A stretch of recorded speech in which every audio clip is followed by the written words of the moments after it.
প্রচুর ফল টল দিয়ে সাজানো অনেক দোকান, অনেক। আমাদের লাস্ট লোকেশন হিমছড়ি। আমরা হিমছড়ি যাব প্রথমবার সবার। এরপরে আমরা সুগন্ধাতে ফিরে যাব, লাঞ্চ করব। এরপরে রাত্রে আমরা ব্যাগ দিব।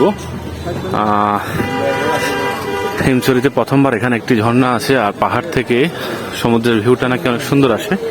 আমরা দেখবো, আপনাদেরকেও দেখানোর চেষ্টা করব। এখানে হয়তো টিকিট কাটতে হবে, টিকিটে অনেক লাইন। টিকিট মেবি 30 টাকা, হয়তো না 20 টাকা, কি জানে। আমরা যাব, প্রচুর জাম।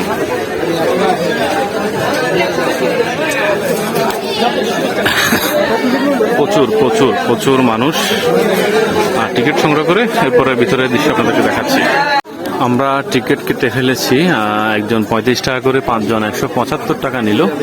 এখন উঠবো। টুরিস্টের অবস্থা দেখেন, প্রচুর, প্রায় কয়েক হাজার টুরিস্ট হবে। উপরে কি আছে ঈশ্বর জানে, আমরা উপরে গেলেই দেখবো।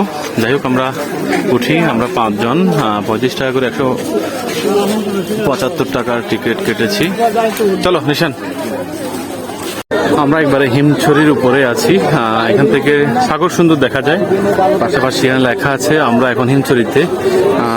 এই দৃশ্যই দেখা যায়। আর বলা যায় এখানে উপরে একটি ফটোশুটের জায়গা রয়েছে। এখান থেকে অনেকে ফটোশুট করছে। তবে এখানে দেখার মতো আমার মনে হয় শুধু পাহাড়ের উপরে উঠে একটু ছবি ওঠানো, ব্রিজটা নিয়ে, এটাই। এছাড়া তেমন কিছু আহামরি দেখার আছে মনে হয় না।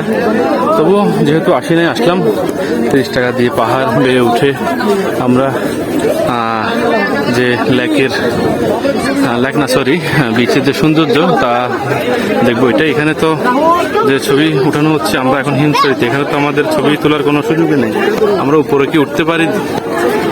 এখানে টেলিস্কোপের সাহায্যে সাগরের জেলেদের মাছ ধরার দৃশ্য দেখুন, এবং দেশি বিদেশি বড় বড় জাহাজ দেখুন। এখানে সুন্দর একটা সিন। যাই হোক, হিমছড়িতে দেখার কিছু নেই বলা যায়। যারা নতুন আসবেন, যদি ভালো লাগে উঠতে পারেন, তবে কষ্ট হবে। 30 টাকা 35 টাকা টিকিট কেটে, কারণ এখানে পাহাড়ের উপর থেকে সমুদ্র দেখা যায়। আর সমুদ্রের সাথে তো আমরা বিচে গিয়ে ছবি তুলেছি, তাই আমার সাজেস্ট থাকবে না উঠাই ভালো, কারণ শরীরের এনার্জি নষ্ট হবে। যাই হোক, সবাই ভালো থাকুন। আমরা হিমছড়ির যে ঝর্ণা, সেই ঝর্ণা দেখবো। কি ঝর্ণা এটাই দেখার বাকি। এরপরে আমরা সুগন্ধাতে চলে যাব। এরপরে দুপুরের লাঞ্চ। হিমছড়ি উপর থেকে যে ভিউ কেমন লাগলো? আসলে ভালো লাগে নাই।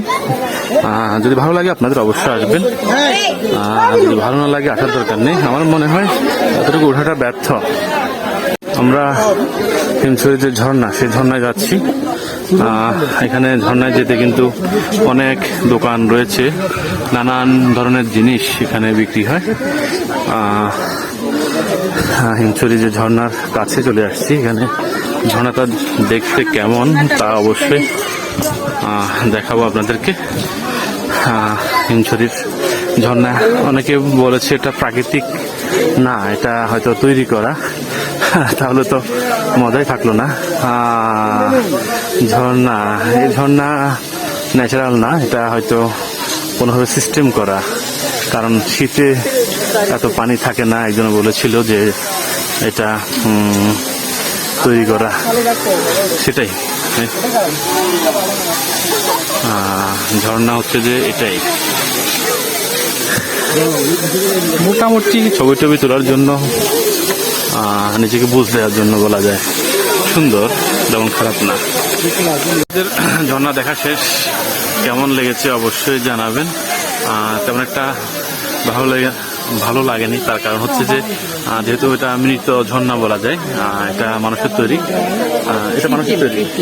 যাই হোক, মৃতত্বই বলা যায়, কৃত্রিম। এটা মানুষের তৈরি। আর ন্যাচারাল ঝর্ণা হলে আরো বেশি ভালো লাগতো, তবু মানুষ মজা নিচ্ছে।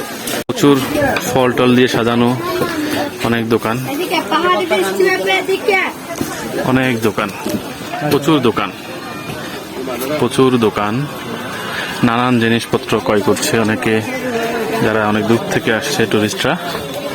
ভালো থাকুন, সবাই সুস্থ থাকুন। আমরা সুগন্ধা বিচে চলে যাব, এখানে নিশান স্নান করবে, এরপর আমরা লাঞ্চ করব, এরপর আমরা বিকেলে বের হবো বার্মিজ মার্কেট, কিছু বাসার জন্য আচার টাচার নিব, এরপরে সন্ধ্যায় বাণিজ্য মেলা। ভালো ট্যুর হচ্ছে আমাদের, প্রচুর ঘুরতে হবে, প্রচুর খাইতে হবে। সবাই ভালো থাকুন, সুস্থ থাকুন। এটা ছিল হিমছড়ির দৃশ্য, পাহাড়ের আর ঝর্ণার।